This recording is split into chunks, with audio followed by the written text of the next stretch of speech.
क्या आपने कभी सोचा है जब इंसान की आखिरी सांस टूटती है उसके बाद क्या होता है?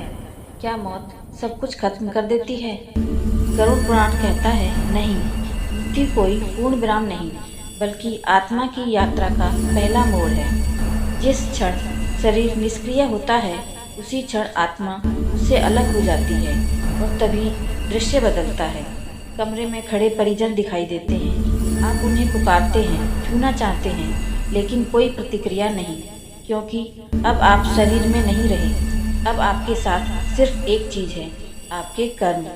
उसी पल प्रकट होते हैं यमदूत, भयानक, विकराल, अंधकार से जन्मे वे आत्मा को पकड़ते हैं और शुरू होती है यह यात्रा जिसका अंत कोई नहीं देखना चाहता।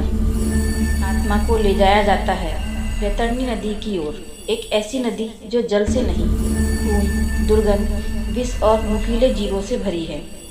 गरुड़ पुराण कहता है जिसने जीवन में धर्म का पालन किया उसके लिए यह नदी आसान हो जाती है, लेकिन पापी के लिए यही उसकी पहली सजा बनती है। अब यही एक सवाल जन्म लेता है, जब शरीर मर चुका है, जब नसें, त्वचा, दिमाग सब समाप्त हो चुके हैं, तो दर्द किसे होता है? जलन कौन महसूस करता है? उत्तर है यातना शरीर। गरुड़ पुराण बताता है कि मृत्यु के बाद आत्मा को एक सूक्ष्म अदृश्य शरीर मिलता है। यह मांस हड्डी का नहीं होता बल्कि चेतना और ऊर्जा से बना होता है, और यही इसकी सबसे भयावह विशेषता है। इसे काटा जा सकता है, जलाया जा सकता है, तोड़ दिया जा सकता है, लेकिन इसे मारा नहीं जा सकता। जैसे सपने में गिरते वक्त आप सच में डर जाते हैं, वैसे ही यह शरीर भौतिक शरीर से 1000 गुना अधिक दर्द महसूस करता है। यमदूत इसी शरीर को बांधकर यमलोक की ओर ले जाते हैं। यह रास्ता 86,000 योजन लंबा है, न छाया, न जल, न विश्राम। सूरज 12 सूर्यों की तरह जलता है, और इस यात्रा में धरती पर किए गए पिंडदान और तर्पण आत्मा के लिए ऊर्जा बनते हैं। जिसके लिए कोई नहीं करता वह आत्मा भूख प्यास से तड़पती है। अंततः आत्मा पहुंचती है यमराज के दरबार में। यहाँ विराजमान है चित्रगुप्त, ब्रह्मांडीय रिकॉर्ड कीपर, जिसके ऊपर कोई अफवाह नहीं, कोई सुनी सुनाई बात नहीं, सिर्फ आपकी अपनी स्मृति। वहाँ झूठ नहीं चलता, क्योंकि आपकी आत्मा खुद जानती है कि आपने क्या किया है। फिर खुलते हैं 28 द्वार, 28 नरक के द्वार। ये नरक सजा के लिए नहीं, शुद्धि के लिए है। हर नरक एक विशेष पाप का उपचार है। हर नरक एक विशेष पाप का उपचार है। तामिश्र, अंधतामिश्र, रौरव, कुंभीपाक। हर स्थान आत्मा को उसके ही कर्म का दर्पण दिखाता है।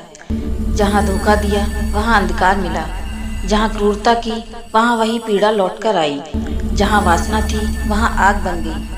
लेकिन यहाँ सबसे बड़ा सत्य यह है कि ईश्वर क्रूर नहीं है। गरुड़ पुराण कहता है कि नरक जेल नहीं है, आत्मिक अस्पताल है। यमराज जल्लाद नहीं है, मुख्य चिकित्सक हैं। जिस तरह सड़े अंग को काटना पड़ता है ताकि शरीर बच सके, वैसे ही आत्मा के विकार इन प्रक्रियाओं में जलाए जाते हैं। नरक का उद्देश्य प्रतिशोध नहीं, परिवर्तन है। और सबसे चौंकाने वाली बात, इस दर्द से बचने का रास्ता मरने के बाद नहीं, अभी शुरू होता है। गरुड़ पुराण कहता है सच्चा पश्चाताप नरक की आग को भी ठंडा कर सकता है। जिसने जीते जी अपनी गलतियों को स्वीकार किया, क्षमा मांगी, कर्म सुधारे, उसकी आत्मा हल्की हो जाती है। याद रखिए, कोई दीवार, कोई अंधेरा आपके कर्मों को नहीं छुपा सकता, क्योंकि आप खुद हर पल उसे रिकॉर्ड कर रहे हैं। अगली बार जब किसी को ठेस पहुंचाने का विचार आए तो रुक जाइए। याद कीजिए उन 28 दरवाजों को जो चुपचाप इंतजार कर रहे हैं। कर्म बूमरैंग हैं, आप जो फेंकेंगे वह लौटकर जरूर आएगा। मृत्यु अंत नहीं, मृत्यु सत्य का दरवाजा है, और यही सत्य अगर अभी समझ लिया जाए तो वही आपको मुक्त भी कर सकता है।